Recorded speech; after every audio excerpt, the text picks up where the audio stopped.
Facebook, Instagram, Twitter, Snapchat. Social media apps we open on our phone every single day, multiple times a day, whether it's to check in on a friend or maybe just to waste some time. For me personally, I spend anywhere between 2 to 3 hours a day on my phone. That could be time spent doing my homework, but a lot of times it just is a huge distraction. Do we know the damage it is causing us? Do we know the damage it is causing teens and preteens?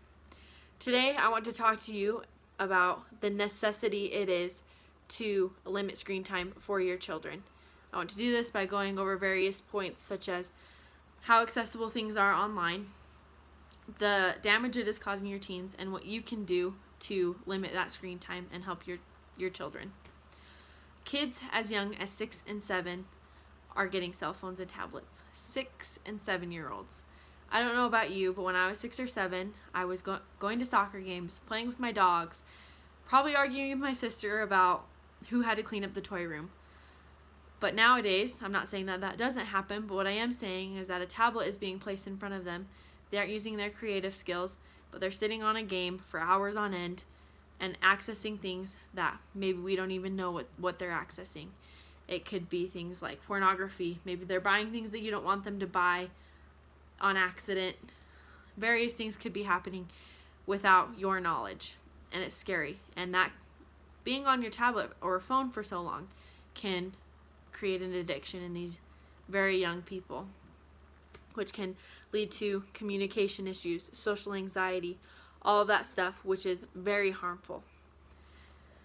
Like I mentioned before, things are very accessible to not only our young children, but preteens and teens especially. They know their way around phones better than anybody else. And when they are on their phones, they're constantly scrolling. They're looking at what their friends are doing, what bloggers are doing, what social media influencers are doing. And they're seeing these perfect lives. They're seeing that, oh, she's got a great body. Oh, she has everything. Look at her big house. What they aren't seeing is what's going on behind the screen, the issues that are happening in their lives, because we all have issues. I've even done this. Probably last week I looked at somebody's Instagram and said, wow, they have it all. It's detrimental to self-esteem. It's detrimental to what's going on in their lives, because they think that their life is horrible and that it doesn't work, and that doesn't work, but that it's horrible, like I said. And there's been a rise in teen suicide and self-harm because of it. Some people don't see a correlation, but I want to give you some stats. Instagram came out. There was a rise in teen suicide between 2010 and 2015. Instagram came out in 2010. Snapchat came out in 2011. Is there a coincidence? I absolutely don't think so. An article entitled, "Is Social Media Contributing to the Rise in Teen Suicide Rate?" That was posted on cbsnews.com. It was written by Elizabeth Chuck about a girl who had committed suicide due to social media cyberbullying. It's a long statistic, but I'd like you to listen closely. This is a graph that depicts it. An analysis by the Centers of Disease Control and Prevention in August found that suicide rate among teenage girls ages 5 to 19 hit a 40-year high in 2015. Between 2007 and 2015, the rates doubled among girls and rose by more than 30% among teen boys. Close quote. That's a lot. When I read that, I was in shock. The rates are increasing, and it's scary to think about. And I hope that my teen, when I have children, that will never happen, that I will be able to have control and help them to understand the good that social media can do and not the negative that effect it has on people. There's an article written by Elizabeth Karchner that says, "Rise in teen suicide connected to social media popularity study."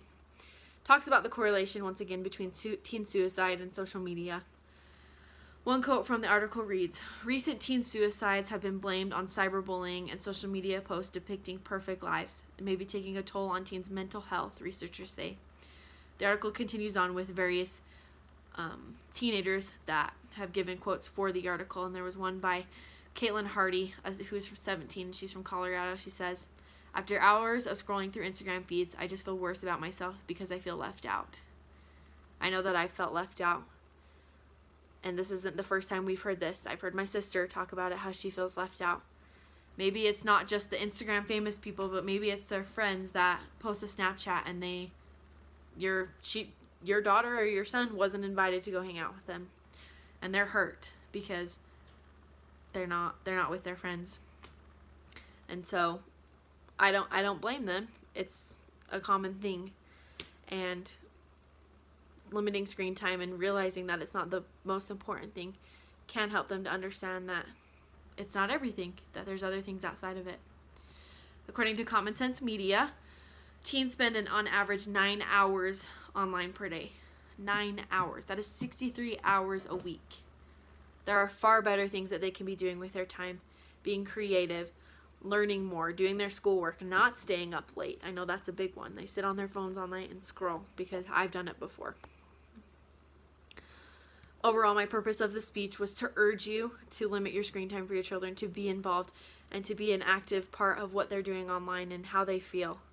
Because I don't want more teen suicide because of social media and cyberbullying. It just shouldn't happen.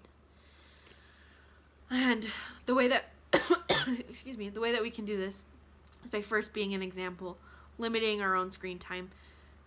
Second thing is to communicate with our teens. Once again, knowing what's going on in their life.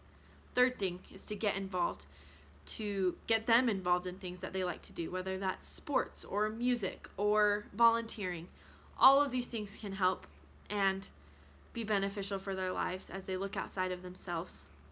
I hope you enjoyed this speech, and I hope that I helped you to understand the importance of limiting screen time for yourself and for your children. Thank you.